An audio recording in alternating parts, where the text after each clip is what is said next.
como você falou, cada caso é um caso, né? Tem gente que tem mais dificuldade da timidez, tem gente que já chega falando bem e precisa melhorar, tem gente que não tem jeito, não vai aprender mesmo que você seja melhor, tem gente que vai ter dificuldade sempre. Não, eu acho assim, nós somos seres sociais. Né? Quando a gente já nasce se comunicando, seja com choro, seja com olhar ali na hora que a gente está mamando da mãe, né? Então a gente já nasce com esse dom da comunicação. Mas o que eu acredito muito é que com o tempo a gente vai perdendo, principalmente na infância e na adolescência.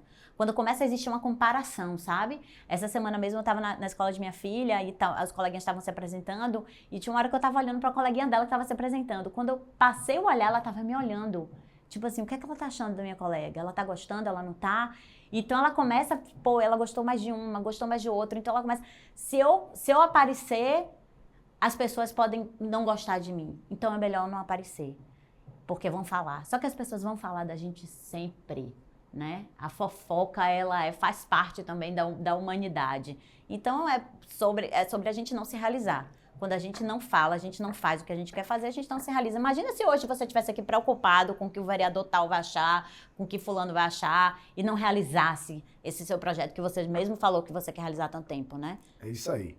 E você que já está com tanto tempo na estrada aí, já ensinou tanta gente, já passou vários talentos, já passaram pelas suas mãos, você tem alguma referência, você tem alguém que você olha assim e faça, não, esse é um jornalista que eu procuro acompanhar, procuro seguir, ou uma jornalista que seja assim muito boa, que você diga, pô, tem muita coisa ainda que eu quero aprender com ela, faz muito bem e eu gostaria de me espelhar. Uhum. Ó, como jornalista, você acabou de falar, eu acho a Renata Vasconcelos maravilhosa. Inclusive, ela tem libertado as mulheres em relação a muita parte estética, né? Então, ela deixa os cabelos brancos, ela usa uma roupa mais comum, ela não tá sempre muito preocupada numa visibilidade. Então, ela tranquila, ela faz umas transições entre uma matéria e outra de forma muito leve, ela não exagera, ela tá ali numa tranquilidade. Se for uma notícia boa, ela tá mais sorrindo, mas se vê uma notícia de uma tragédia, ela faz uma transição tranquila. Então, eu acho ela muito natural. Isso agrada muito, me agrada muito essa naturalidade de Renata Vasconcelos.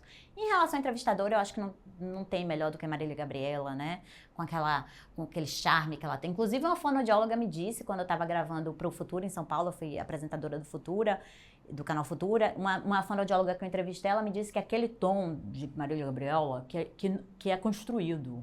Ela construiu aquilo ali, não é o natural. Então ela monta um personagem também que fica um pouco diferente, que gera um carisma. Eu acho ela entrevistadora sensacional, ela vem pra frente, ela fica assim olhando. Né? Então ela tem uma forma diferente de fazer. Quando ela está dando muita atenção, né? Quando ela está gostando, Isso. Ela mostra que está interessada. Ó o aluno bom, Ela mostra que está interessada e aí fala, não, tá maravilhosa a sua entrevista, você tá ótimo, então ela fica boquiaberta assim, né? Não é massa isso dela? É muito legal. Isso ajuda também a gente entender se a pessoa está gostando, se não está, se a pessoa está se esquivando muito do seu papo. Então, como você falou, o corpo fala é muito importante na comunicação. Da gente conseguir não só se colocar para o outro, mas ler o outro também. Ler como o outro está, de que forma ele está, se ele está gostando, se ele não está, por onde eu devo ir, qual caminho, que argumento vai fazer. Porque na hora que eu dei aquele argumento, ele abriu mais o olho. Então, aquele argumento eu vou segurar ali para convencer a pessoa. Até para venda também, né? A comunicação é importantíssima, como você falou, para relacionamentos, para venda, para a gente se impor numa situação. Então, às vezes a gente não está nem com raiva, mas a gente precisa demonstrar uma raiva e a gente conhecer a gente de toda maneira. O que um ator faz? Ele vai para o teatro, ele vai para a aula de teatro se experimentar, para quando vem um personagem, ele já se experimentou, ele sabe como ele fica posudo, quando ele fica tímido, ele já se experimentou e ele vai colocar aquilo em prol daquele personagem. E é isso que a gente tem que fazer na vida também. Que atitude eu tenho que ter nesse momento? Que postura?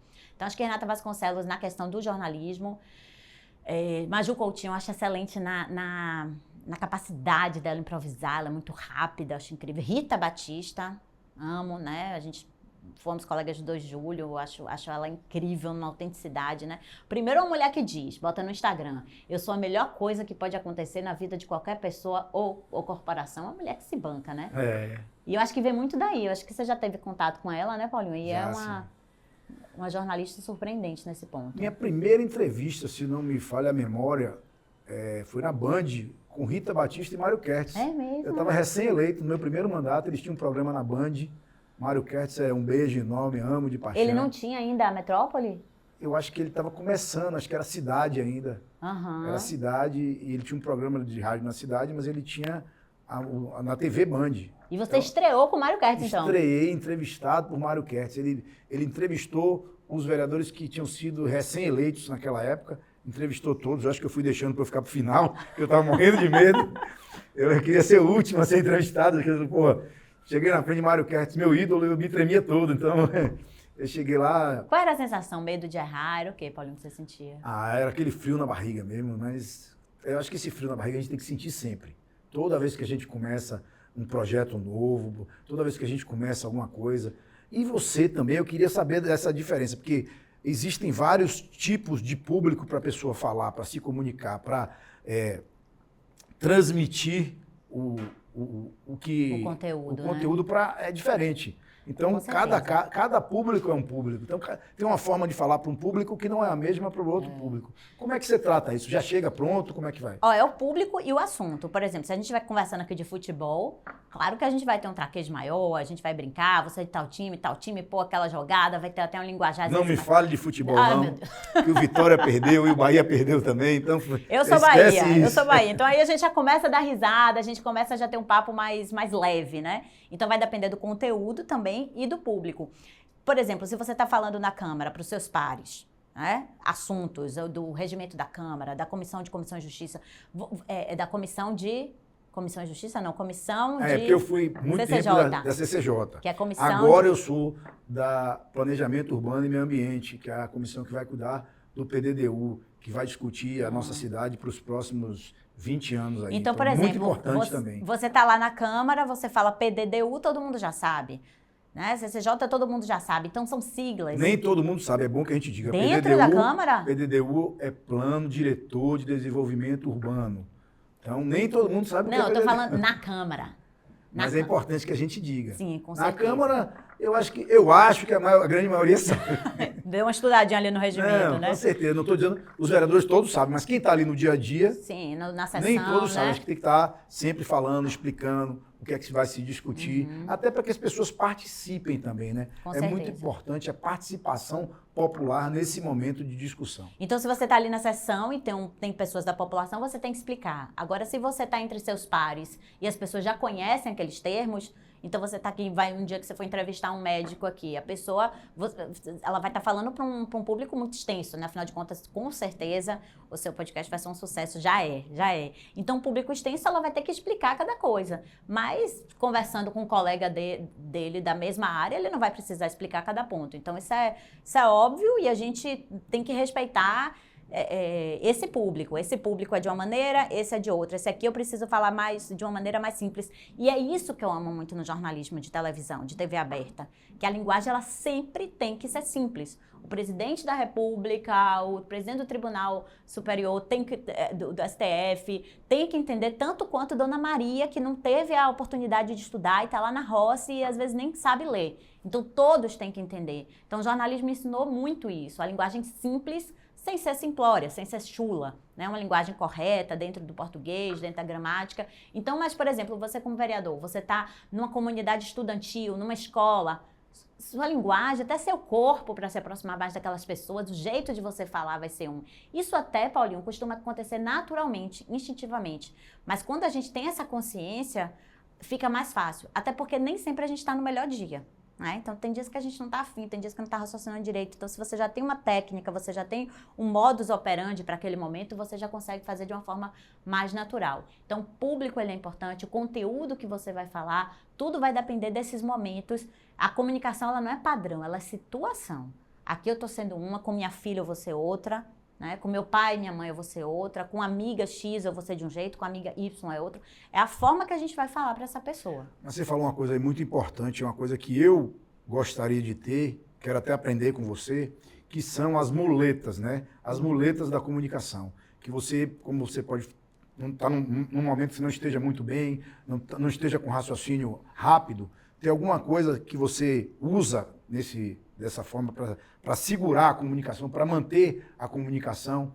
Existem métodos que façam que você siga ali o raciocínio. A primeira coisa é se concentrar, né? Uma coisa que eu digo muito, que eu gosto muito de orientar meus alunos, é a meditação.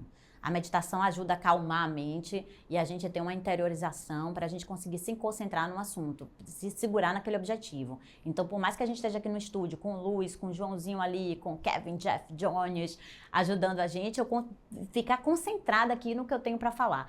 É bom também, principalmente no caso de políticos, ter algumas frases que já dizem respeito sobre o que você pensa, sobre o que você acredita, porque elas causam um efeito bacana, principalmente se for numa entrevista gravada por televisão, né, ou por uma gravação de celular, enfim, já fica aquela frase marcada, uma frase boa, que vai ser editada de uma forma bacana. Então, mesmo que você não esteja num bom dia, você ter essas muletas ali, né? E evitar sempre os mentes, né? Realmente, veementemente. Evitar coisas que deixam o discurso vazio. Eu gosto de verdadeiramente. Verdadeiramente, ele gosta. Ele verdadeiramente. A gente tentar diminuir. Eu acho que também, Paulinho, você vem de uma família com um histórico muito grande, né? E você cresceu do lado, assim, vendo seu tio, a CM, Luiz Eduardo, seu tio avô, né? A CM tio avô. Tio avô, Luiz Eduardo. Então, pessoas que já tinham aquela eloquência, eu imagino que no almoço, como é que era o almoço de família? Por favor, passe-me o arroz. Passa aí, passa logo aí, rapaz. Como é que era? Eu queria até saber como é que é essa relação de comunicação com eles. Tranquila, sempre de muito respeito, né? Afinal de contas, era uma referência e os anos eram outros também, né? Outro período, outra época. Então era muito respeito, chegava a ser até um temor, né? Mesmo? Conversar com o eterno senador Antônio Carlos Magalhães. Então a gente tinha muito respeito. Ele era assim, até os deputados. Mas na intimidade ali com o sobrinho neto, como é que ele era? Era carinhoso também. Às vezes dava um esporro e depois dava um tapinha no rosto, também dava um jogador. No rosto? Um tapinha de carinho. Aquele tapinha de carinho que ele gostava de dar, assim, demonstrando afeto, né? De forma afetuosa. Mas sempre todo mundo tinha muito respeito por ele, na verdade.